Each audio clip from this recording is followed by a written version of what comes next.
बिल्कुल पुनीता, आप ये बता रही हैं, लेकिन ये जो एम फैक्टर है इसने कैसे गदर मचाया हुआ है और क्या ब्रिटेन की सरकार इसको लेकर के पहले सतर्क नहीं हो पाई? और स्थिति ये है कि पुलिस भी वहां पर हालात को कंट्रोल नहीं कर पा रही है और जो स्थितियां हैं वो चुनौतीपूर्ण होती नजर आ रही हैं। लेकिन ब्रिटेन में ये पहली मर्तबा नहीं है कि एम फैक्टर ने इस तरह से मुश्किलें बढ़ाई हों।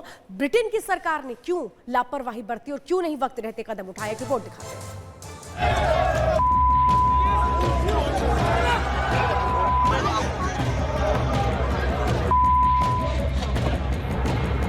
जिहाद का आयात, ब्रिटेन में दंगा फसाद, ब्रिटेन में एम आबादी त्रासदी की कहानी। ब्रिटेन जल रहा है। ब्रिटेन में 3 बच्चियों की मौत के बाद शहर शहर बवाल मचा हुआ है। ब्रिटेन की सड़कों पर अब तक का सबसे बड़ा विद्रोह देखने को मिल रहा है। Liverpool, Hull, Bristol, Leeds, Blackpool, Belfast, Nottingham, Manchester. Britain के नागरिकों का कहना है कि इस सारे फसाद की जड़ यहाँ बसे शरणार्थी, खासकर मुस्लिम आबादी है। वहीं शरणार्थियों का कहना है कि उनके स्किन का कलर देखकर ब्रिटेन में उन पर हिंसा हो रही है। कुल मिलाकर गुस्सा दोनों तरफ है और इसी गुस्से की लपटों में जल रहा है ब्रिटेन। दरअसल ये सारा बवाल उस वक्त शुरू हुआ जब ब्रिटेन के मर्सीसाइड में मशहूर सिंगर टेलर स्विफ्ट की थीम वाली डांस पार्टी के दौरान वहां 3 छोटी छोटी बच्चियों की हत्या कर दी गई। बताया जा रहा है कि उस घटना को लेकर सोशल मीडिया पर यह अफवाह उड़ा दी गई कि बच्चियों पर हमला करने वाला एक शख्स इस्लाम से जुड़ा है। उसी दिन से ब्रिटेन में हिंसा की तस्वीरें आना शुरू हो गई, जो अब तक काबू से बाहर है।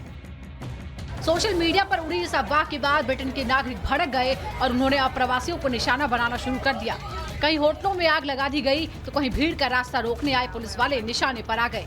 सभी की एक ही मांग है, ब्रिटेन से घुसपैठियों को भगाओ।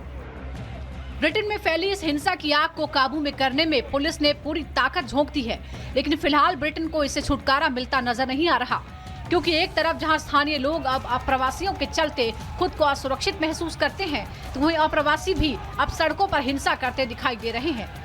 वो स्थानीय लोगों की संपत्तियों को नुकसान पहुंचा रहे हैं, शहरों को आग के हवाले कर रहे हैं। हालात ऐसे हो गए हैं कि ब्रिटेन के होम सेक्रेटरी से लेकर यहाँ के पीएम तक दंगाइयों को वार्निंग दे रहे हैं, लेकिन कोई फायदा होता नजर नहीं आ रहा। इस दौरान ब्रिटेन के पीएम स्टारमर ने दंगाइयों को चेतावनी देते हुए कहा, ब्रिटेन में जो लोग पुलिस पर हमला कर रहे हैं, स्थानीय कारोबारियों को निशाना बना रहे हैं, लोगों को डराकर नफरत फैलाने की कोशिश कर रहे हैं, उनके खिलाफ सख्त कार्रवाई की जाएगी। वहीं पीएम की इस चेतावनी के बाद यहाँ के होम सेक्रेटरी ने भी मीडिया के जरिए उपद्रवियों को साफ लफ्जों में चेताया है। Criminal violence and disorder has no place on Britain's streets. We've been clear to the police that they have our full backing in taking the strongest possible action against perpetrators. Britain के गृह मंत्री का ये बयान तब आया है जब वहाँ हो रहे हिंसक प्रदर्शनों की आग कई शहरों तक फैल चुकी है और ब्रिटेन के कई पुलिस अधिकारी हिंसक घटनाओं में बुरी तरह जख्मी हो गए हैं। लेकिन सवाल ये है कि आखिर ब्रिटेन इतना मजबूर क्यों नजर आ रहा है? इसके पीछे कई वजह बताई जा रही हैं। यहाँ के स्थानीय लोग और पूरा यूरोपीय समुदाय इसके लिए मुस्लिम शरणार्थियों को बड़ी वजह मानता है। खासकर पिछले साल फ्रांस में जिस तरह से दंगा भड़का और मुस्लिम शरणार्थी वहाँ हिंसा करते नजर आए, इसे लेकर पूरे यूरोप में मुस्लिमों के प्रति एक खास धारणा बन गई है, जिसे हवा दी है ब्रिटेन के जनसंख्या के ताजा आंकड़ों ने। आंकड़ों की नजर से देखें तो 2021 की जनगणना के मुताबिक ब्रिटेन की कुल आबादी लगभग 6 करोड़ 75 लाख है, जिसमें लगभग 40 लाख मुस्लिम आबादी है, जो ब्रिटेन की कुल आबादी का 6% है। इस्लाम यूनाइटेड किंगडम में दूसरा सबसे बड़ा धर्म है। कई शहरों में मुस्लिम आबादी बेहद ज्यादा है। मुस्लिम आबादी बड़ा वोट बैंक है। ब्रिटेन में 16 लाख से ज्यादा पाकिस्तानी है। पिछले 10 सालों में तेजी से आबादी बढ़ी है। यही वजह है कि ब्रिटेन के लोग परेशान हैं। उनके मन में बढ़ती मुस्लिम आबादी को लेकर असुरक्षा का भाव घर कर गया है, क्योंकि कई ऐसे मौके आए हैं जब मुस्लिम अप्रवासियों ने शहर की सुरक्षा को ताक पर रख दिया, लेकिन ब्रिटिश सरकार स्थानीय लोगों की मांग अनसुनी कर रही है, जिसे लेकर अब लोगों में गुस्सा चरम पर है। Bureau report, Republic Bharat. अब देखिए आखिर सवाल खड़ा होता है कि क्यों जल उठा ब्रिटेन, ऐसा क्या हुआ? क्योंकि यहाँ पर खबर मिली कि 3 लड़कियों की चाकू से गोदकर हत्या कर दी गई। एक 17 साल के लड़के को इस दौरान गिरफ्तार किया जिसने कि 3 लड़कियों की चाकू से गोदकर हत्या कर दी गई थी। बवाल काफी ज्यादा बढ़ गया था, तस्वीरें आपने देखी। ऑनलाइन अफवाह फैली, हमलावर मुस्लिम है और इसी को लेकर लोगों में और ज्यादा गुस्सा बढ़ गया। बताया गया कि हमलावर अप्रवासी है, जिसके बाद ब्रिटेन में बवाल और ज्यादा शुरू हुआ। इसीलिए देखिए जो वहां के रहने वाले लोग हैं और अप्रवासी है, उनमें लगातार हम देख रहे हैं कि अब काफी ज्यादा हिंसक तस्वीरें भी देखने को मिली थी और इसमें पुलिस भी फिलहाल शामिल बताई जा रही है। पुलिस पर भी हमला किया गया। और वो तस्वीरें लगातार ब्रिटेन से सामने आ रही हैं जो बता रही हैं कि क्या स्थितियां। आप सोचिए यहाँ पर कैसे जो लोग हैं वो सड़कों पर उतरे हैं, बवाल वो कर रहे हैं और इनको ही कंट्रोल करने की कोशिश है, क्योंकि स्थानीय और प्रवासी जो लोग हैं वो वहां पर एक तरह से आपस में भिड़ चुके हैं। और जब ब्रिटेन में अप्रवासी लोगों की संख्या बढ़ रही थी तब भी ये सवाल खड़े हो रहे थे कि क्या एक वक्त ऐसा नहीं आएगा जब क्लैश शुरू होगा और सड़कों पर क्या स्थिति है। आगजनी की तस्वीरें हम लगातार आपको दिखा रहे हैं। ये ब्रिटेन की सड़कें हैं जहां पर आगजनी हो रही है, सड़कों पर आगजनी, और इसीलिए समझिए कि हर दिन ये तस्वीर आ रही है।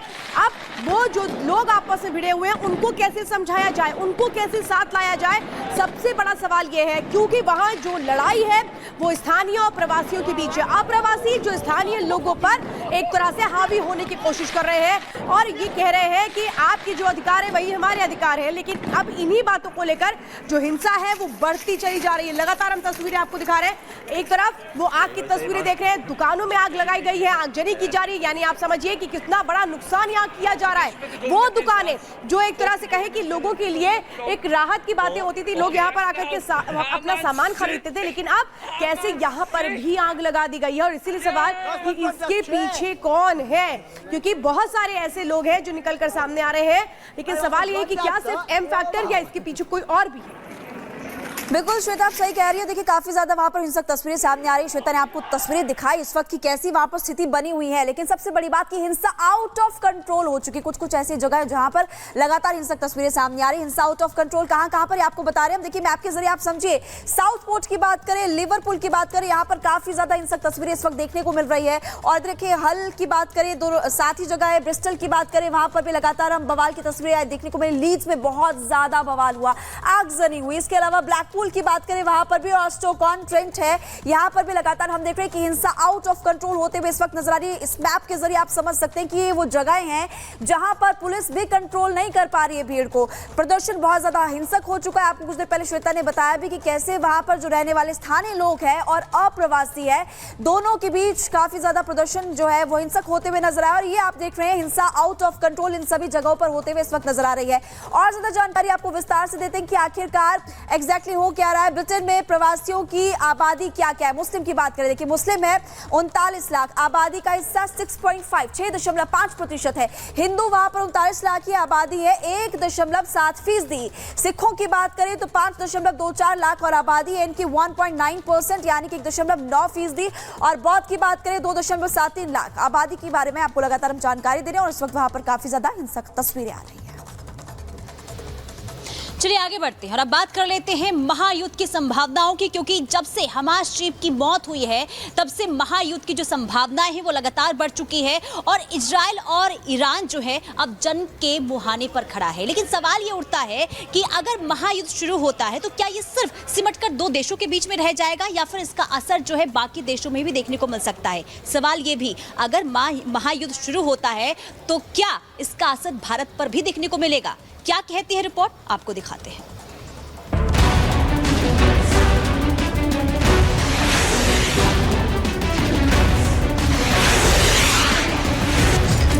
क्या इजराइल और ईरान में जंग होने वाली है? क्या ईरान इजराइल पर बड़ा हमला करने वाला है?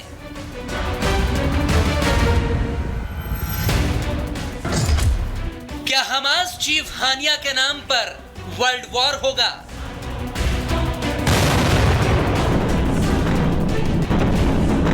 इजराइल में 7 अक्टूबर 2023 को तबाही का तांडव कराने वाला इस्माइल हानिया कब्र में दफन हो चुका है, लेकिन उसके नाम पर नफरत की आग अब कई इस्लामिक देशों में भड़क रही है। इनमें सबसे आगे है ईरान। तो क्या ये आग दुनिया को वर्ल्ड वॉर 3 में भस्म करना चाहती है। आशंकाएं तो कुछ ऐसी ही हैं, क्योंकि ईरान ने हमास के पॉलिटिकल चीफ इस्माइल हानिया की मौत का बदला लेने की कसम खा ली है। खबरें हैं कि ईरान के सर्वोच्च नेता अयातुल्लाह अली खामनेई ने इजराइल पर ईरान को हमले की मंजूरी दे दी है और अब ईरानी सेना जल्द ही इजराइल पर धावा बोल सकती है। 5 अगस्त वो तारीख है जब दुनिया किसी बड़े हमले की गवाह बन सकती है। क्या यही दिन तबाही की तारीख है?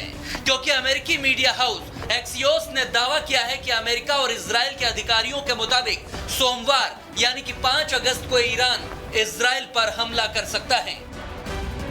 ईरान के हमले से निपटने की तैयारी में इजराइल की मदद करने के लिए अमेरिकी सेंट्रल कमांड फोर्स के चीफ जनरल माइकल कुरेला तेल अवीव पहुंच चुके हैं। वहीं खतरे को देखते हुए अमेरिका ने मिडिल ईस्ट में अपने हथियारों की तैनाती भी बढ़ा दी है। तो क्या ईरान, हिजबुल्लाह और हुती ये तीनों मिलकर इजराइल पर हमले के लिए तैयार हैं?